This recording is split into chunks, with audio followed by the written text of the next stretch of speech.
Hi and welcome to another tutorial from Holmes. Today we're looking at the lightning strike geometry nodes tutorial.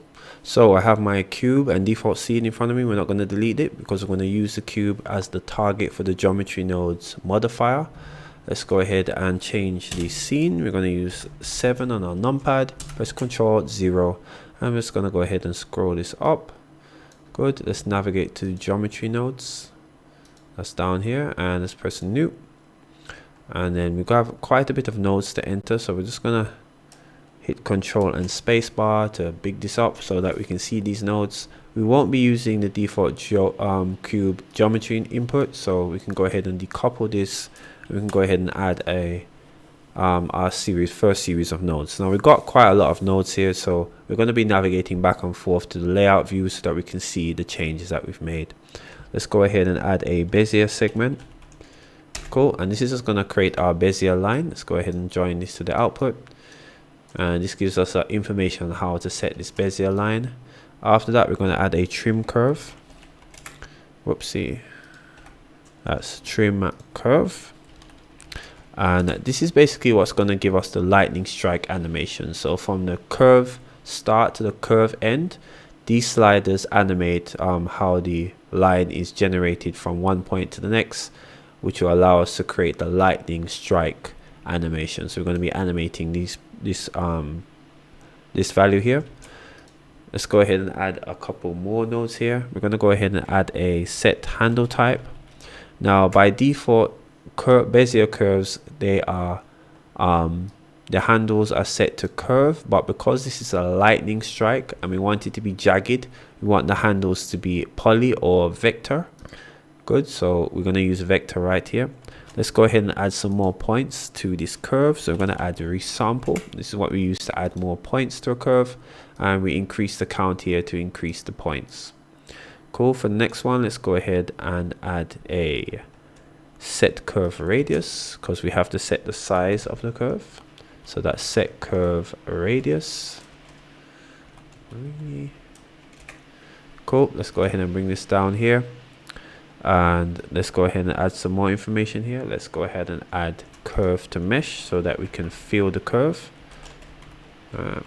And let's go ahead and add a set material node.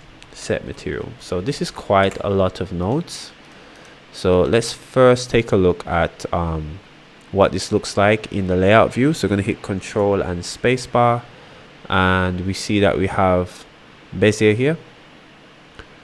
Cool, and this line has been generated by the Bezier curve.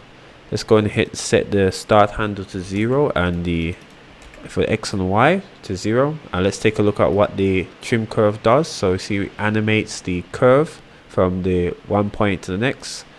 Good. The vector makes it so that we actually have a straight line and not a curve, and that the points are vectors, the handles are vectors. So let's take a look what happens if it's just free, if it just looks like a Bezier. Let's increase the start handle a bit, and we see that we have a curve, but we don't really want a curve. What we want is a straight line and the points to move as a vector. So let's go ahead and just change this back and change this back to a vector. Excuse me. Okay, so next we have the radius here. We're not seeing a radius increase because we need to say what we're putting along the curve to increase the radius. So let's go ahead and do that now.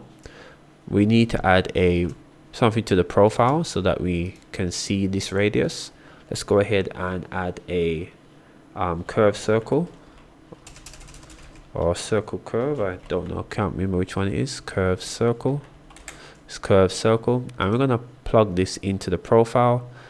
And this is just essentially saying we are projecting a circle across the cross section of the curve so that we can see what's happening. Now if we alter the radius of the curve radius, we can see we're getting some different results here. We can also change the radius here with the curve circle as well. Cool. Now that we have the radius, let's go ahead and see if we can add a bit more to this curve. Right, I'm just going to stretch it out a little bit more.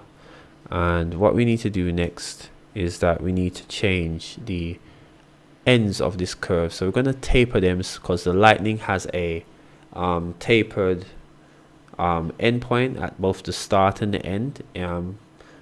Well, if it's striking from the clouds, the taper is going to be more to the end, and the start of the lightning is going to be thick. But in this case, we're going to have both ends tapered, so we're going to show you how to do that.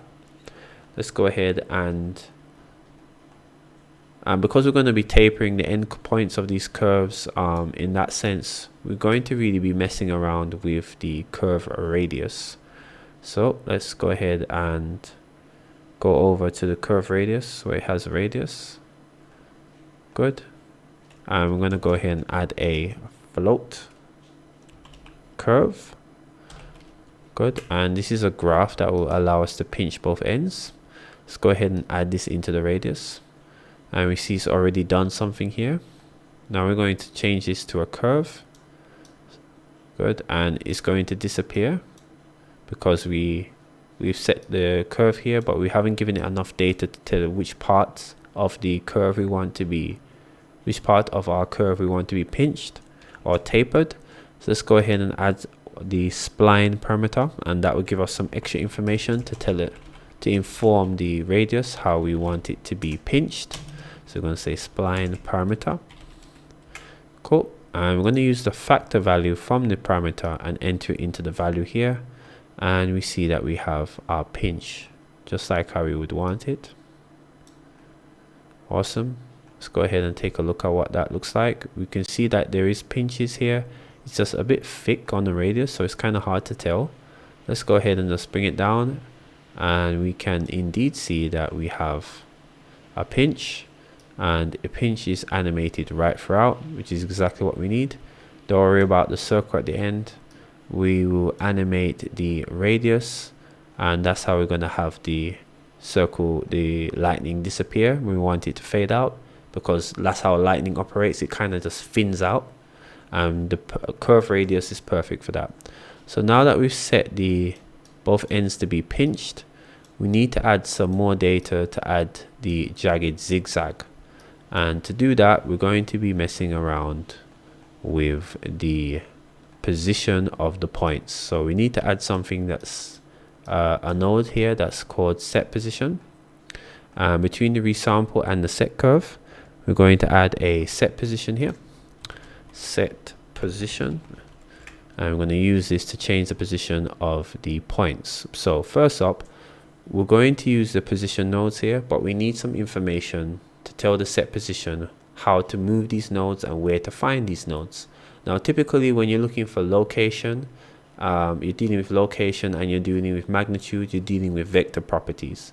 So we have the points along the horizontal. We know we have points. We have about 34 of them because we've set the points in the resample curve. So they're distributed along this curve.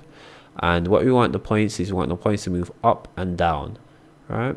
And that will give us the zigzag. Good. So with them moving up and down, they're moving along the point's normal. So we need the position of the point and we need the normal of the point. And the normal is basically a perpendicular line from the point. So perpendicular being 90 degrees.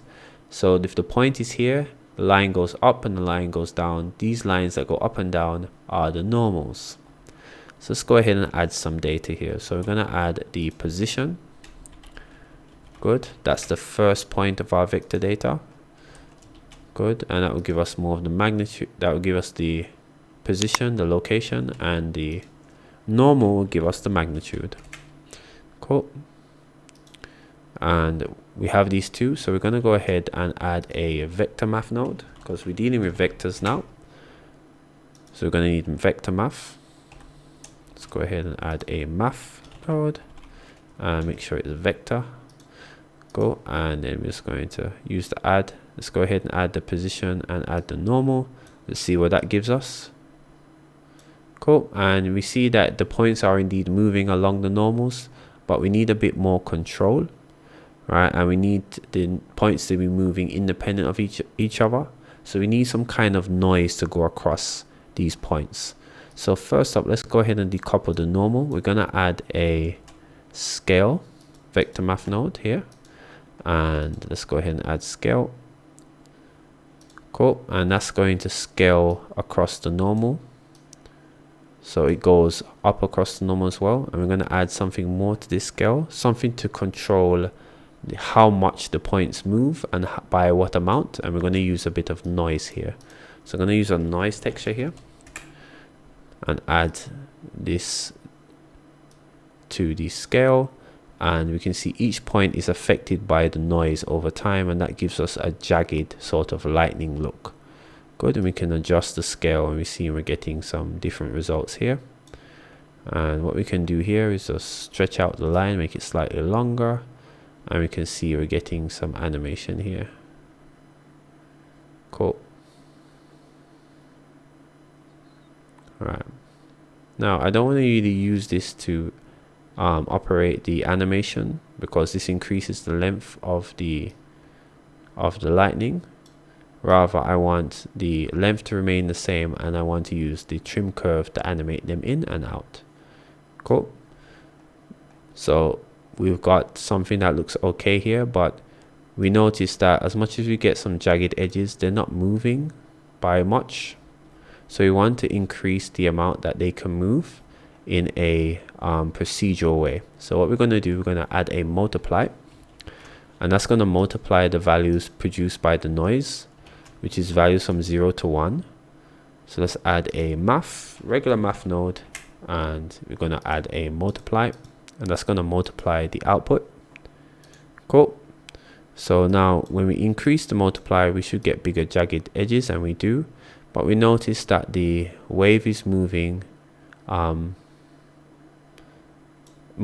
its position, from its position where the points are, up and down. And the reason for this is that the points for the noise is moving from 0 to 1. It's not moving from negative to positive, only from on a positive scale. As a result, it's moving away from the original position. What we want is for it to move on the positive and negative equally, thus the position remains the same. So we're going to add another math node, and we're going to subtract from the noise texture values 0.5.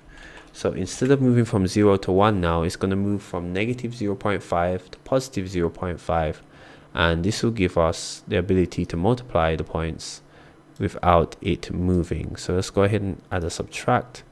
And we can see here that the points are increasing here, but they're staying on the line. And that's exactly what we want. Cool. We can just modify the radius here a bit. It's a bit chunky. Let's use 0.05 or 0.5. Any one of those is really good. Yeah, 0.05. Cool. So this is really good, and we can animate this lightning strike. And if we want it to look a bit more a bit less jagged, we can decrease the points here.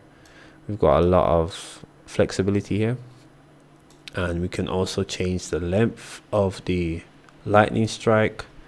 We can change the radius. We can multiply how jagged the radius is, if you want it to be more jagged or less jagged.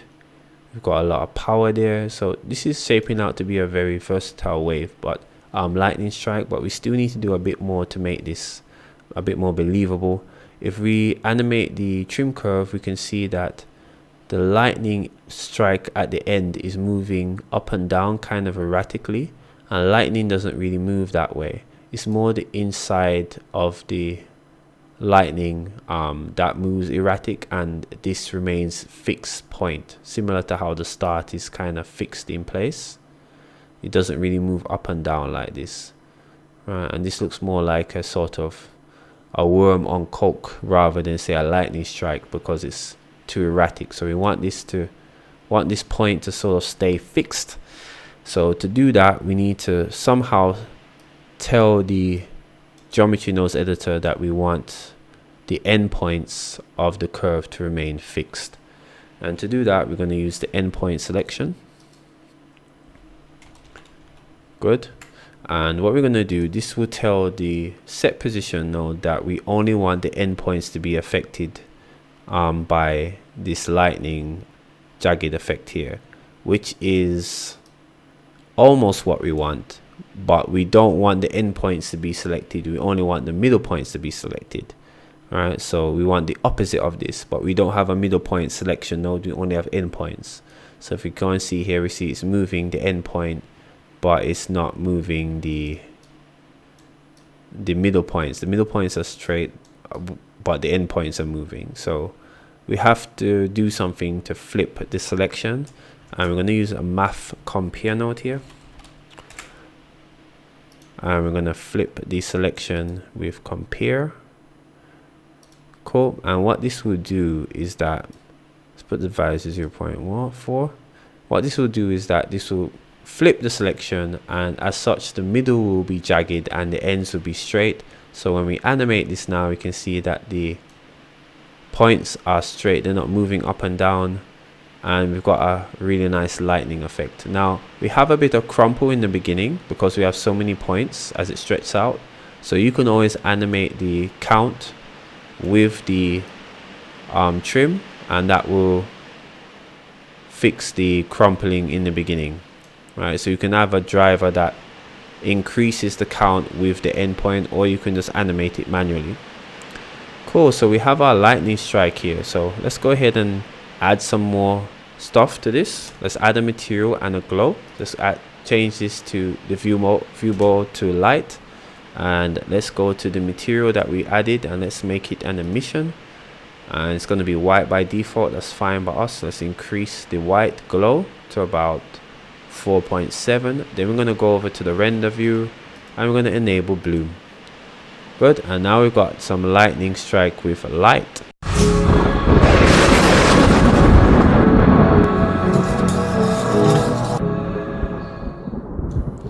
Cool, so with that we have our lightning strike. So I've done a quick animation here. It will be a bit too long for this tutorial. I don't want it to go any longer. That takes a look at how the lightning strike works, and we'll just go over how we did it. So in this now, we're just using the transparency of each letter. It's just a simple material. So if we go to shader view, we can show you what we've done here. We just used a animation of the control and spacebar of the mix shader here with the transparency BSDF and the emission. So we're just animating the FAC, and that will toggle the text from visible to invisible. We separate the text into its individual letters, and after we did that, we just set the animation of the lightning here. So if we go to geometry nodes and check, we set the animation of the lightning to move along the y-axis here, and we simply just rotated the lightning from horizontal to vertical with a R rotation. We can do that in the layout just fine.